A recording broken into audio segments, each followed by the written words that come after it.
तर पोर्टल शिक्षक भरती ही कशा पद्धतीने म्हणजे त्याला कशा पद्धतीने मान्यता भेटली, त्याचं आंदोलन कोणी केलं, हे पूर्ण डिटेल व्हिडिओ आपण आजच्या व्हिडिओमध्ये बघणार आहोत। तर चला तर मग पवित्र पोर्टल शिक्षक भरती याच्यावर आंदोलन हे कुठे झालं, आझाद मैदानावर आंदोलन चालू होतं। त्याचं नेतृत्व कोणी केलं, तुषार देशमुख व त्यांची टीम।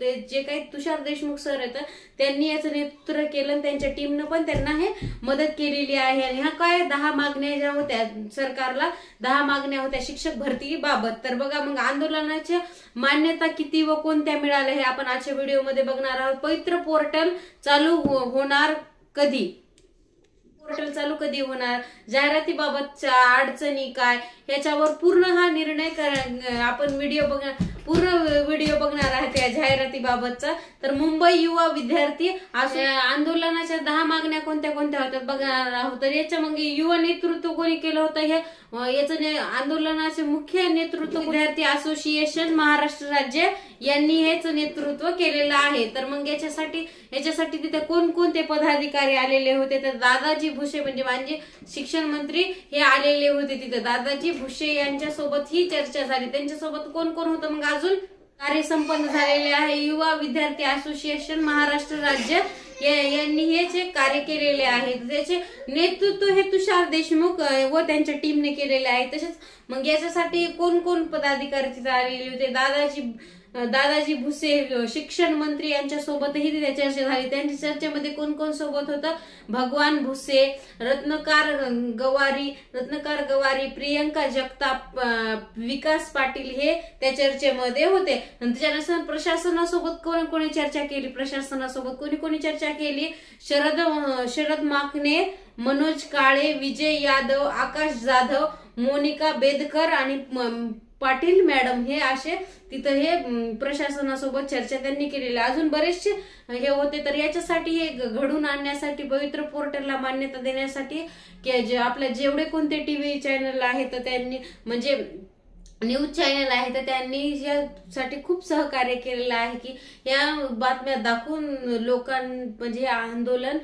संपवून लवकरात लवकर यांच्या मागण्या पूर्ण करावते याच्यामधून ह्या न्यूज चॅनलने लवकर सांगितलेलं आहे। तर थोडक्यात आंदोलनाचे मुद्दे काय, मान्यता काय हे आपण बघणार आहोत। तर बघा मग पहिली मागणी काय होती, नाव नोंदणी 1 वीक मध्ये चालू व्हावी। 1 वीक मध्ये ही मान्यता हीच आम्हाला लवकरात लवकर भेटावी, कारण तलस्मा कंपनी जी होती तिच्या बरोबर करार झालेला होता की ही पवित्र पोर्टलचे जी काही नाव नोंदणी आहे त्याची शिक्षक भरतीची ही त्या पोर्तमा कंपनीकडे दिलेला होता, त्याचा टेंडर दिलेलं होतं, त्याची टेंडर ही संपत आलेली आहे, तारीख पण त्याची संपत आलेली आहे। मग त्याच्यासाठी लवकरात लवकर मान्यता द्यावी।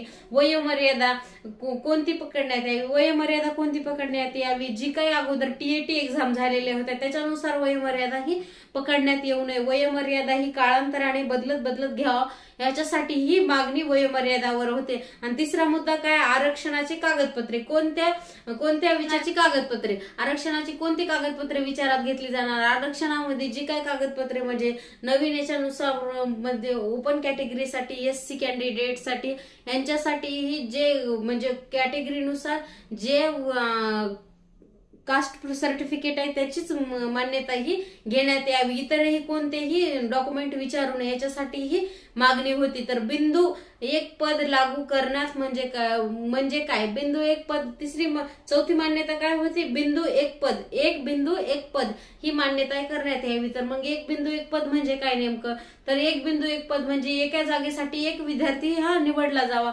तर अगोदर काय व्हायचं, जे कोणी विद्यार्थी निवडला गेला आहे ते कधी रिक्त जागा कशामुळे ती जागा भरली जावी, रिक्त राहू नये। मग नंतर त्या पोस्टवर ते मुलाखतीसाठी आला नाही, त्याची वाट बघितली तर ते नंतर आला नाही, म्हणजे 1 बिंदू 1 मत असं असावं की त्या जागी तो आला नाही तर दुसरा विद्यार्थी आला नाही तर दुसऱ्याला त्या जागेवर पद द्यावं, 1 बिंदू 1 पद हे असं करण्यात यावं। 5वी मान्यता काय होती, सर्व स्थापन भरती पोर्टलद्वारे करावे, म्हणजे सर्व आस्थापन भरती ही पोर्टलद्वारे करण्यात आहे. म्हणजे पोर्टल जे आहे शिक्षक भरती ही त्याच्यानुसार सर्व आस्थापनेबद्दल करण्यात यावी. तर 6वी मान्यता काय, जाहिरातीबाबत जागा जास्तीत जास्त म्हणजे 75,000पेक्षाही जास्त जागा ह्या निघाव्यात, याच्यासाठीही हे आंदोलन होतं. आझाद मैदानावर मुंबईमध्ये हे आंदोलन करण्यात आलं होतं. जाहिरातीबाबत जास्तीत जास्त जाहिरात येण्याबाबत ह्या आंदोलनाचा हा मुख्य उद्देश होता. तर मग 6वं काय आहे, अभियोग्यता धारकांनी काय करावे. ज्यांची योग्यता धारक नाहीये, तर अभियोग्यता म्हणजे ज्यांची योग्यता आहे मात्र त्यांना घेतलेले नाही त्या पदासाठी, त्यांच्यासाठी हा विचार करण्यात यावा की त्यांना ही योग्यता ही मिळवून देण्यात यावी या पोर्टल पदभरतीद्वारे. तर 7वं काय, एसओपी बनणार का. एसओपी बनणार का हे 7वी मागणी कोणती आहे, एसओपी बनणार म्हणजे स्टँडर्ड ऑपरेटिंग प्रोसेस ही बनणार का, तर याच्यासाठी ही मान्यता देण्यात यावी. तर 8वं काय आहे, 10% भरती प्रस्ताव हा मंजूर होणार का, तर मग 100% भरती प्रस्ताव मंजूर होणार. वित्त विभाग अगोदर काय करायचा, 80% पोर्टल भरती ही करत होता. तर मग याच्यानुसार आता किती टक्के भरती करण्यात यावी, 100% ही पोर्टल भरती करण्यात यावी, याच्यासाठी मंजुरी ही द्यावी. तर 9वं काय होतं, न्याय प्रविष्ट पैसाची जी भरती राहिली होती त्याच्यासाठी न्याय हा मिळून देण्यात यावा. नॉन पैसा नियुक्ती द्या म्हणजे त्यांना पैसा न लागू करता नियुक्ती देण्यात यावी, याबाबतही निर्णय देण्यात यावा, ही मागणी केली होती 9व्या मध्ये. आणि 10वी मान्यता काय देण्यात आलेली आहे, अपात्र म्हणजे गैरहजर, जे कोणी विद्यार्थी गैरहजर होते टीएटी एक्झाम भरती जी झालेली होती अगोदरची तिच्यामध्ये जे कोणी विद्यार्थी आलेले नव्हते त्यांनी म्हणजे त्यांचे डॉक्युमेंट पहिल्या योग्यताबाबत काय, टीएटी ज्यांनी म्हणजे टीएटी फ्रॉड मध्ये ज्यांची म्हणजे पास झाल्यानंतर नियुक्ती करण्यात आली, नंतर समजले की ते फ्रॉड मधून भरती करण्यात आलेले होते, म्हणजे त्यांनी टीएटी फ्रॉड मधून दिलेली आहे असं समजलं होतं. तर त्यांची ही योग्यता काढून घेण्यात यावी, अपात्र त्यांना करून त्याच्या जागी दुसऱ्या उमेदवाराला भरण्यात यावी. तर मग दुसरं काय होते, चुकीची माहिती भरण्याबाबत, ज्या कोणी टीएटी एक्झाम चुकीची माहिती भरलेली आहे त्यांना काढून टाकल्यानंतर त्यांच्या जागी दुसऱ्यांना ही संधी देण्यात यावी असं होतं. ज्यांचे डॉक्युमेंट, तिसरा काय मुद्दा होता याच्यामध्ये अपात्र आणि गैरहजर मध्ये, तर डॉक्युमेंट व्हेरिफिकेशन पोलीस व्हेरिफिकेशन गुन्हा त्यांच्या बाबत दाखल करण्यात यावा, ज्यांनी चुकीच्या पद्धतीने टीएटी दिलेली आहे त्यांच्यासाठी.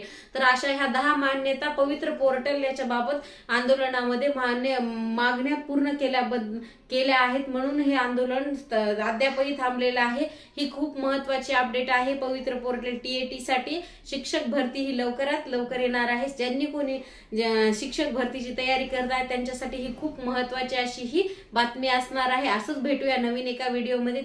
तोपर्यंत चॅनलला सबस्क्राईब करा आणि बेल आयकॉनला प्रेस करायला अजिबात विसरू नका.